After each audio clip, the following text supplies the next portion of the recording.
At first, I didn't want to hear it. I was just like, just let me go back to the locker room. Because I was like, we still have some more games to play at once 2 weeks is here. But you never know. So I was just like, hey, whatever. Coach was like, he gave me that look. And I was like, you know what the heck, let's go do it. So I'm glad I did. It's just fun. It's like I say, if it ended today, and this day, this end of the season, these last 16 games will be talked about for a very long time, and that's something I'll always remember. At least I scored my last basket, and it'll be a weird but cool memory. Is this moment surreal for you? Like, just looking back at playing from college to today, is it having anything like this? Today, yeah, it is. It's a weird way to say I'm calling it a career. It really is. I mean, you're used to, you don't have any more games left. Instead, I technically have what I would consider eligibility. I have 15 games left, technically. But if not, I'm one with it, and it's just like I say, it's just weird. As we were kind of being briefed on everything, what's going on, what you guys have been seeing all the second half. I just sit there and like, it's just all right. This is it, like that. It ended like that, So probably tonight I was reflecting like, golly, it's just weird. I didn't foresee. I went from the hesitation of starting the season and going through the season to not really saying the word retirement to, having a conversation with Kobe gave me the confidence and comfort to talk about retirement to this point where the season's over when in my mind I know there's 15 games left, but we're not sure yet. So it's cool though. It's basketball has been good to me. I've enjoyed each and every moment of it, good and bad. So if this is it, it's all good. At least I made my last basket. You seem to be telling yourself in your head, at least trying to say, there's going to be some games.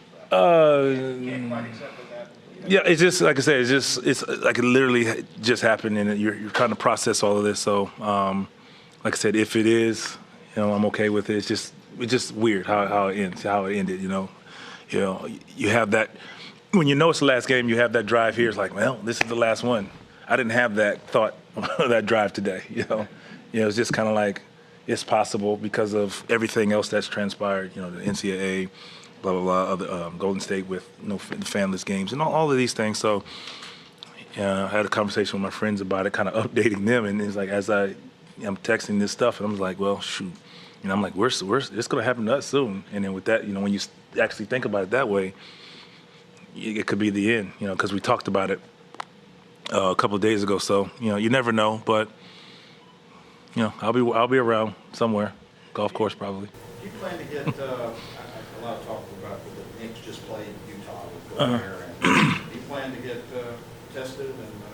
And we just wait for the team, whatever they tell us. I'm just I'm not an expert, so I just follow their protocol, and I tell them I'm easy to find. You don't quite fall into that elderly. Not yet. That was my first question, though, believe it or not, when they first talked to us. I was like, yeah, so what's the age group? 65? Okay, I'm good. But no, I mean, it's just, regardless, I mean, it's just obviously a scary thought. And, when you throw the word death around, I think that kind of shocks everybody and just puts us in a frenzy and everybody on guard. And, you can't get away from that. You can't every time you talk about this, regardless of all of the precautions, that's what you think about, and you feel for everyone who's has a lot more to worry about than us as the young athletes, and I'm just speaking of the athletes, and for everybody else. So we're just doing the right thing and just taking the lead of our organization and staff, and who's really briefed us and done a great job of just informing us, because we don't know. We just go by what we're told, and from there we just try to hold each other accountable, being smart and washing your hands and making the right decisions. If this is it kind of hard to accept that there's no ceremony, no fanfare? I'm guessing all your family. I'm not one for the whole thing anyway. So you ask a lot of people around me, they'll tell you this. I'm one like I'm appreciative, but I do my time and just walk out the door is okay with me. Believe it or not, but it's cool. Believe it or not, it's cool.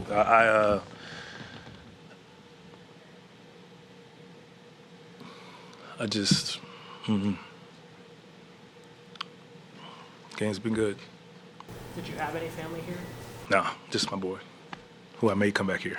That's it. When you weigh, obviously, like wanting to play this team, wanting to finish the season, wanting to compete, but with safety issues and wanting everyone to stay safe and healthy, do you think it was the right call? Of course. I mean, that's what it's all about is this safety, and you feel for Gobert and being in this situation, and it's a lot of things at stake when you think about this. So it's just like, I think even worrying about, oh man, I didn't get to play my last 15 games. That's selfish because I think safety and everybody's health is more important to for me, and that's why I think when you ask that question about does it feel weird? Yes, it feels weird, but I'm okay with it because I understand what's the bigger picture is the safety, not even for us as players, but as you move forward, our parents or grandparents who we get around, that's where it just gets a little sketchy. And so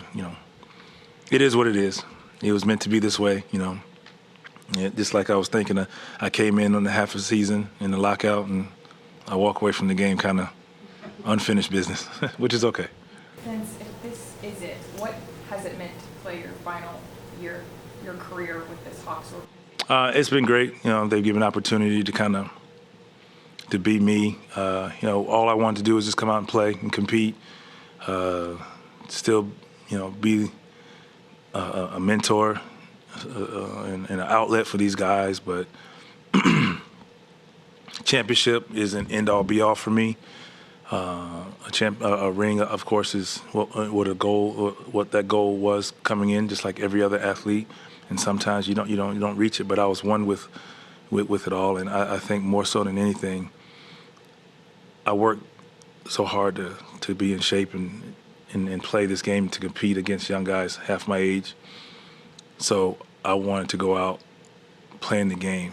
And when you say, how old is he again?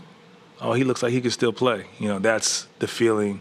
That's like a championship, because I think each and every night when you're playing against another young guy, like, man, I don't see how you're doing it. You look like you could play a couple of years. That's like winning a championship in my mind. Some people probably don't see it that way. And they're like, oh, man, you should go for it, and I appreciate that. But, I think sitting on the end of the bench, not being able to be a part of this is, that would kill me more than anything. I'd be a bitter old man then, for real. So it's been a great ride. Vince, in the event that this does conclude your career, you probably spend more time with these guys than anybody. What can you say about them in terms of going forward with their just progression and development and just the whole?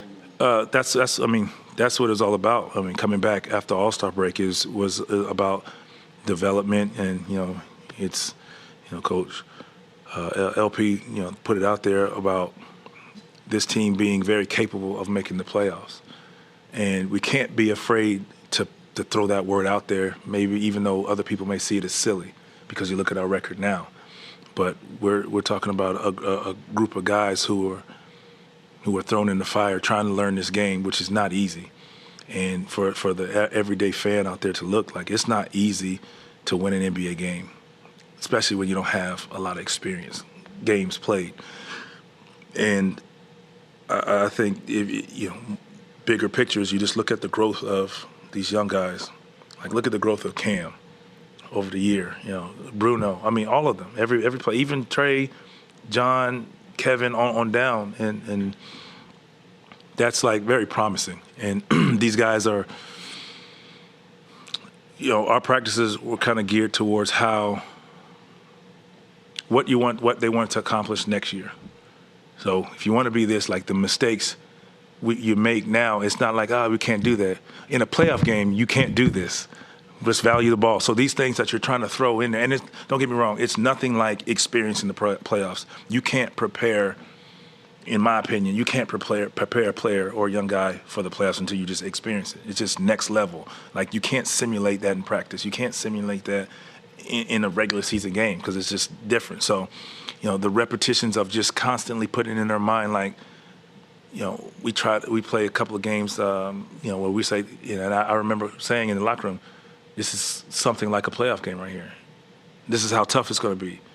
And like I said, until they experience it, they won't understand it completely.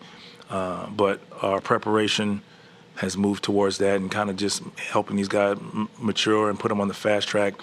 And just like for Trey, that he's going to draw a lot of attention in pick and rolls in general, and just making the right play, protecting the ball. Sometimes we go for the home run play, what looks good, and that's the things I throw at him. Like, can't do that in the playoffs, in big games, or if we're playing for a playoff spot, whether it's trying to get a 5th seed or trying to get the 8th seed.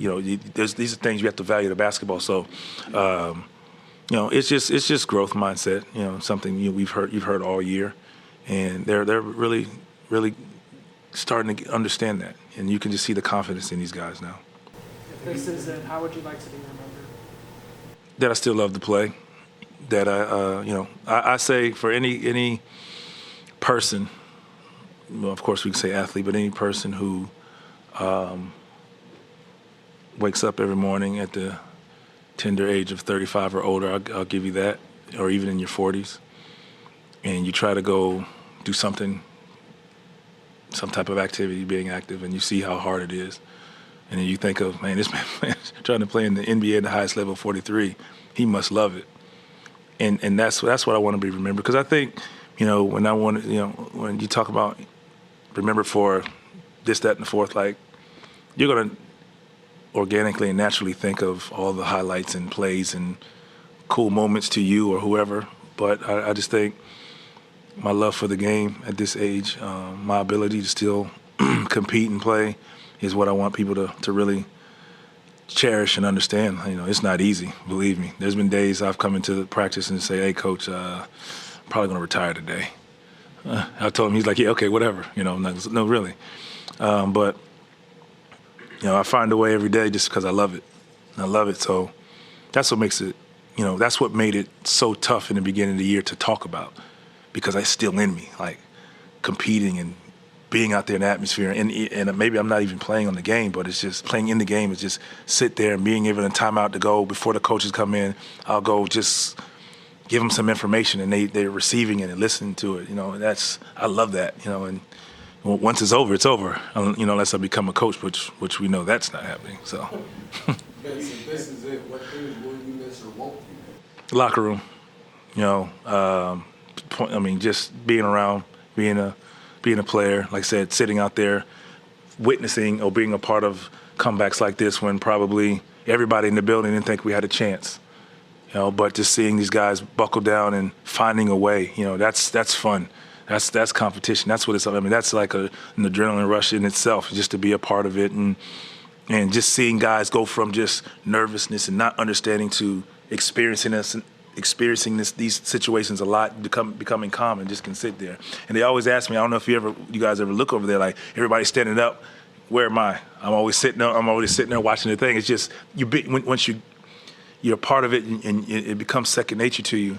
That's when the game becomes easy and fun in high intense moments. Like, I don't know, it's just a weird thing. I tried the whole standing up thing. I was like, guys, I got to go back and sit down. That's just, being around so long, that's what comes with it. Just learning the game, and I'll miss that. I still learn. I still sit there and ask questions. I still make mistakes, and I'm like, coach me, and then they do. They get on me just like everybody else, and I walk up there and ask these guys questions because I still learn to this day, even though this is the final run of it, but like, I still want to learn because I love it. That's just what it is. Have you thought about your second act? Say again? Have you thought about your second act as far as the next step? Oh yeah, for sure. Broadcasting is something I want to do. Maybe down the line, if I could be a part of an organization to, maybe not coaching, but player development, help develop guys. I enjoy that type of stuff. Maybe part of ownership one of these days, just being around the game. I want to help, be the middleman to help both sides, bring it all together to make it one, finally to an organization one day. You heard it here first. Vince, when you guys were in Toronto, you were asked how it felt playing there, the fans and everything. You said One more time? when you guys were playing in Toronto, Oh, you were okay. asked how it felt to play, and you said, "Well, we got one more game, and if tonight is indeed the last game for you for your career, what was your time like in Toronto and the fans?" About time in Toronto? Oh, it was crazy. You know, you talking about as a player or that last time we played? I mean, obviously as a player, as a young guy, just trying to establish myself as a NBA player and wanting to be the best, you know, the player I could possibly be. You know, I learned a lot. I grew up there as a young man, not knowing the impact that I would have, you know, because I was just that young kid trying to establish myself, you know, just figure this game out. And I mean, I had all these veterans, obviously, in my corner, but it was just like, I'm playing the game that I love, and somebody's giving me the opportunity to do so and go for it. And, you know, playing that last game in Toronto, it's always fun, you know. It went from, you know, all the boos to cheers, and so that's like refreshing and heartwarming, and kind of to play in that game, to hear the cheers, you know, now it was kind of surreal and just a fun moment to be a part of. So, you know, I couldn't imagine what the last time would have been. I can't even imagine. So. Would it have been weird if the NBA decided to not let fans in the arena? Would it have been weird to play in Toronto? Yeah, absolutely. You know, I understand, like I said, I understand it all, and safety first, but it'd have been like a practice day. But, you know, you're playing against the Raptors. When you look up there and you see nobody but, you know, friends and family. So it's unfortunate. You know, it was kind of one of those things that I was kind of looking forward to, but it is what it is. And Vince, you said that preparing for everything. Can you tell me how being at the University of North Carolina prepared you to have this great NBA career? And also, did you want to beat Michael Jordan one-on-one? You know, meeting Coach Smith for the first time was, you know, prior to being at Chapel Hill. It was just amazing to basically hear his stories and, you know, just hear him talk about how he prepares guys, and walking into that campus the first time and going through that. Well, not my first practice. My first practice wasn't very good because I got elbowed in the face and I got a concussion my first day. So, but just going through his practices and, you know, just how he broke down the game, and he's like, "Here, I'm teaching you the tools of the game, and everything else you will develop along the way once you understand how to play the game." And, you know, it's tough and it's different, but I tell you what, I walked into the NBA, I felt comfortable playing the game, even though it's a little, obviously the college game and the pro game's a little different, but I felt like the game of basketball was still the same because I was prepared for it, I was prepped for it, and now I just have to learn the NBA style and the way the game's played. And once that happened, I think all of those things I learned from college is helping me more so now than, you know, in the beginning. I was athletic, I was young, you know, I can do whatever. As you tend to lose athleticism and not run as high, run as fast, jump as high, now you rely on the game, how to break the game down, and that's, you know, it just happens so naturally for me. They're like, you know, people ask me all the time, how are you able to, you know, to still compete? It's just, now I have to outsmart people. I have to get to point B before they do, you know, and how can I do it as quickly as possible? You know, just breaking the game down, and, you know, that's kind of how I was taught, and it was just always there, just, you know, I mean, I guess you realize it, but you just didn't, it was just second nature, you know. And as far as playing Mike, I mean, just like every Carolina player who walked in and out of that building, who played against him while he was in the league, wanted to play their best against MJ. And I remember that first time playing against him, you know, That's all you hear about, Carolina guys, blah, blah, blah, So I remember, why do I remember? I don't know, but the drive over the first time, I want to say, playing at home. And, I just wanted to obviously, and I see it now being the older guy and guys who kind of look up to you. They want to play their best and they're going at him. And I said the same thing. I'm going at Mike. I'm with, and it was just, once I kind of got that out of my system and, realized that, hey, okay, you're doing too much. You're hurting your team. You just go and play. It was just a great experience. And, I'm fortunate enough to say, and there aren't a lot of players that can say this, but I played against some of the best players that, have ever played this game. We talk about Kobe being one of the best. We talk about MJ being the best. And I can say I got that opportunity to lace them up against two of the greatest to do it. So that means I'm old, but I'm thankful for it. Because I also played against Hakeem Olajuwon. For 100% clarity. 100%? There's no chance you come back to the NBA next season or try to make a comeback? No. This is it? No. Even for the last 15 games? Hey, I got to think about that part of it. No. Not that I know of. The money is different these days, though. I'll make sure I'm in shape just because. Thanks, guys. I appreciate it, man. It's been a pleasure. Thank you. Thank you. Hey NBA fans, Kelly McGill here. If you like that last video from Fanatics View on YouTube, be sure to subscribe down below for exclusive NBA content.